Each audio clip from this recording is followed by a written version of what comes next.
Buenas tardes amigos, bienvenidos al Periódico del Pueblo, su espacio para enterarse de lo que realmente está pasando en nuestro país. Hoy 27 de noviembre. Hoy 27 de noviembre, el menú está cargado de noticias que como siempre nos invitan a reflexionar sobre el presente de Colombia. Empecemos con la noticia que ha causado revuelo. El presidente Gustavo Petro anunció que Colombia exigirá visa a los británicos que quieran ingresar al país. Una medida que, según el mandatario, es una respuesta a la reciente decisión del Reino Unido de hacer lo mismo con los colombianos. ¿Y qué repercusiones podría tener esta decisión? El 2024 rompió récord de colombianos viajando al Reino Unido principalmente por turismo. Sin duda, esta medida podría afectar el flujo de viajeros en ambas direcciones. El embajador británico George Hodgson ha expresado ¿Qué ha dicho?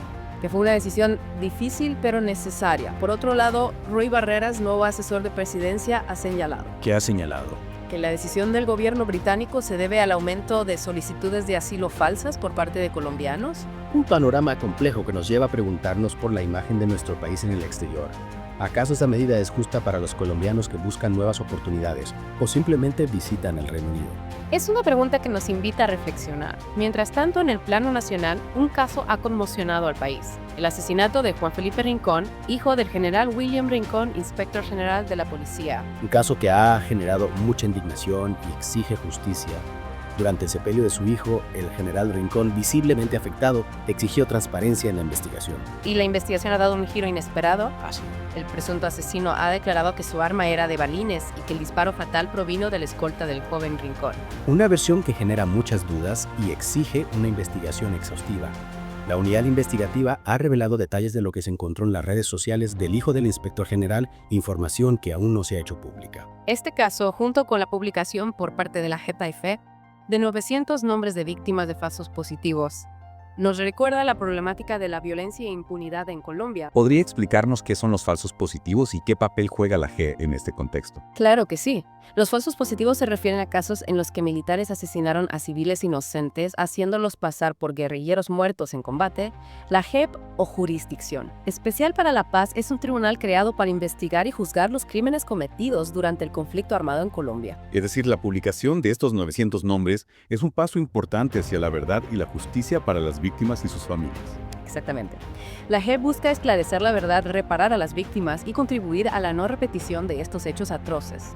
Mientras tanto, miles de jóvenes colombianos enfrentan un futuro incierto debido a la falta de recursos en el ICETEX, lo que podría impedir que muchos accedan a la educación superior el próximo semestre. Una situación preocupante que pone en riesgo el futuro de toda una generación. Y mientras muchos jóvenes luchan por su futuro, el panorama político colombiano sigue agitado. Se están discutiendo cambios a la reforma política en el Congreso, cambios que generan debate y opiniones divididas. Y por si fuera poco, el regreso de Armando Benedetti al escenario político como asesor de presidencia ha causado revuelo. ¿Qué significa su llegada al Congreso? Su regreso ha generado controversia, especialmente en el sector de izquierda del gabinete de Petro. Algunos consideran que su nombramiento contradice los principios del gobierno. Pareciera que la política colombiana nunca deja de sorprendernos. Cambiando de tema, pero sin dejar de lado la preocupación. Fico Gutiérrez ha expresado su preocupación por la tarifa de servicios públicos, mientras que el gobernador de Antioquia defiende la implementación de una tasa de seguridad. Dos visiones diferentes sobre la gestión económica que generan debate en la opinión pública. Y como si no tuviéramos suficiente con estos temas, también hay otras noticias que merecen nuestra atención. Adelante, cuéntanos. En el Meta se ha articulado una banda de apartamenteros liderada por una mujer, lo que nos muestra la diversidad de actores que participan en la delincuencia. ¿Y qué más ha sucedido? Lamentablemente en Tuluá fue asesinada una joven promesa del fútbol, un recordatorio de la violencia que sigue azotando a nuestra juventud. Una tragedia que nos llena de dolor e impotencia. Y las protestas en el Meta contra los peajes evidencian el descontento social por las políticas que afectan el bolsillo de los ciudadanos. Sin duda la situación en el Meta es compleja y requiere atención urgente por parte de las autoridades. Y para cerrar este bloque de noticias, un escándalo en la Personería de Medellín, donde un comunicador falsificó documentos. Un caso que pone en tela de juicio la transparencia de las instituciones y la ética de algunos funcionarios. Y hablando de ética, la magistrada Catalina Díaz ha hecho unas declaraciones fuertes sobre el general retirado Mario Montoya. Así es. La magistrada lo ha acusado de obsesionarse con el conteo de cuerpos en relación a otro caso, un tema que sin duda genera controversia. Un panorama desolador que nos recuerda las heridas que aún no sanan en nuestro país.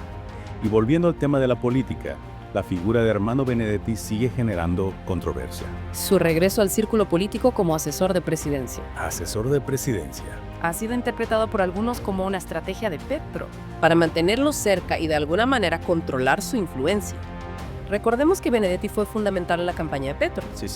pero luego se vio envuelto en escándalos que lo obligaron a alejarse del gobierno. Y ahora su regreso plantea interrogantes. ¿Cuál es su papel actual y cuál es su relación con el presidente? Incluso se especula que Benedetti podría ser clave para la reelección de Petro en las próximas elecciones. Es una posibilidad que no se puede descartar. Claro. Su experiencia y conocimiento del juego político podrían ser valiosos para el presidente. Mientras tanto, la reforma política continúa siendo un tema candente en el Congreso. Los cambios propuestos buscan modificar el sistema electoral y fortalecer la participación ciudadana. Sin embargo, hay quienes critican la reforma, argumentando que no ataca los verdaderos problemas de fondo de la política colombiana, la corrupción, la falta de transparencia y la influencia de grupos armados. Desafíos que siguen latentes en nuestra democracia. Es cierto, esos problemas siguen siendo una sombra que se cierne sobre nuestra democracia. Y mientras los políticos debaten en el Congreso, la realidad golpea con fuerza a muchos colombianos. La falta de recursos en el ICETEX es un claro ejemplo de las dificultades que enfrentan miles de jóvenes para acceder a la educación superior. Una situación que podría tener consecuencias negativas para el futuro del país. ¿Qué futuro le espera a una sociedad sin educación? La educación es el pilar fundamental para el desarrollo de cualquier nación. Sin educación, las oportunidades se reducen y la desigualdad se perpetúa. Es un tema que debe ser prioridad en la agenda del gobierno. Hablando de desigualdad, las protestas en el Meta contra los peajes son una muestra del descontento social por las políticas que afectan directamente el bolsillo de los ciudadanos. La gente se siente agobiada por los altos costos de vida y la falta de inversión en infraestructura. Los peajes se convierten en una carga adicional que muchos no están dispuestos a soportar. Es comprensible la frustración de la gente. Los peajes representan un costo adicional para quienes transitan por las vías y en muchos casos el estado de las carreteras no justifica el cobro. Es un tema que requiere atención urgente por parte del gobierno nacional. Necesitamos soluciones que beneficien a todos los colombianos, no solo a unos pocos. Y en otras noticias que nos indignan, se ha destapado un escándalo en la personería de Medellín. Un comunicador que ya había sido condenado por intento de feminicidio fue descubierto falsificando documentos. Es indignante que una persona con antecedentes tan graves haya podido acceder a un cargo público y cometer este tipo de delitos.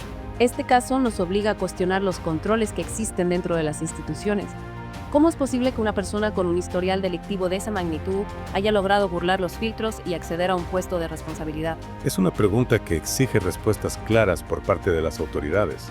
La confianza en las instituciones se ve gravemente afectada cuando ocurren este tipo de situaciones. Y en el ámbito de la justicia, la JAFE publicará 900 nombres de víctimas de falsos positivos en un acto conmemorativo. Un paso importante para la verdad y la reparación, pero que también nos recuerda la crueldad de la guerra y el dolor de las familias que perdieron a sus seres queridos.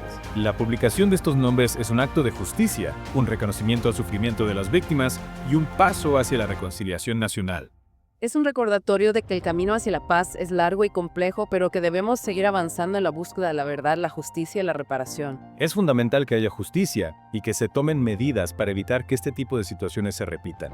Y hablando de justicia, el general Williams Rincón sigue clamando por la verdad en el caso de su hijo Juan Felipe. Así es. El presunto asesino ha roto el silencio afirmando que su arma era de balines y que el disparo fatal provino de la escolta del joven Rincón. Una versión que ha generado controversia y que deberá ser investigada a fondo. La justicia debe actuar con imparcialidad y determinar la verdad de los hechos. La vida de un joven se ha perdido y es necesario que haya respuestas claras y contundentes. Y mientras la familia Rincón busca respuestas en el Meta, la situación se agrava por cuenta de las protestas contra los peajes. La gobernadora del departamento ha expresado que la situación se está saliendo de las manos. Es comprensible la indignación de la gente. Los peajes representan una carga económica para quienes transitan por las vías. Y en muchos casos el estado de las carreteras no justifica el cobro. Es un llamado de atención al gobierno nacional para que atienda las necesidades de la región y busque soluciones justas para todos los colombianos. Y continuando con nuestro recorrido por las noticias que marcan el día, no podemos dejar de mencionar el escándalo en la personería de Medellín, donde un comunicador que ya había sido condenado por intento de feminicidio fue descubierto falsificando documentos. Un hecho que nos deja perplejos. Totalmente. Y nos hace cuestionar los controles que existen en las instituciones. ¿Cómo es posible que una persona con antecedentes tan graves haya podido acceder a un cargo público y cometer este tipo de delitos? Es inaceptable y exige una revisión exhaustiva de los procesos de selección y control en las entidades públicas. Este caso es una muestra de la falta de rigor y transparencia que a veces impera en nuestras instituciones. Es necesario que se tomen medidas contundentes para evitar que este tipo de situaciones se repitan. En el ámbito de la justicia transicional, la JEP publicará 900 nombres de víctimas de falsos positivos en un acto conmemorativo. Un paso fundamental para la verdad y la reparación que nos recuerda la crueldad de la guerra y el dolor de las familias que perdieron a sus seres queridos. Es un acto de reconocimiento al sufrimiento de las víctimas y un paso hacia la reconciliación nacional. La búsqueda de la verdad y la justicia es un proceso largo y complejo, pero es un camino que debemos recorrer para sanar las heridas del pasado y construir un futuro de paz para Colombia. Y para terminar con una noticia que nos alegra el corazón, la extraña colombiana Paulina Vega estaría esperando su primer bebé. Una buena nueva que nos llena de alegría y nos recuerda que a pesar de las dificultades, la vida sigue adelante. Amigos, con esta noticia nos despedimos por hoy. Esperamos que este recorrido por las noticias del día les haya sido útil para comprender mejor la realidad de nuestro país. No olviden que la información es poder y que juntos podemos construir un futuro mejor para Colombia. Hasta la próxima y recuerden, el pueblo informado es un pueblo fuerte.